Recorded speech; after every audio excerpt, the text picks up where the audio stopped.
Pues bueno, hoy os voy a enseñar cómo hacer una pizarra, sí, una pizarra.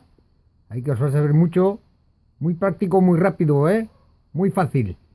Lo que necesitamos es unos resaltadores, sí, unos subrayadores o marcadores, como digáis, y un refrigerador, sí, que no sirva.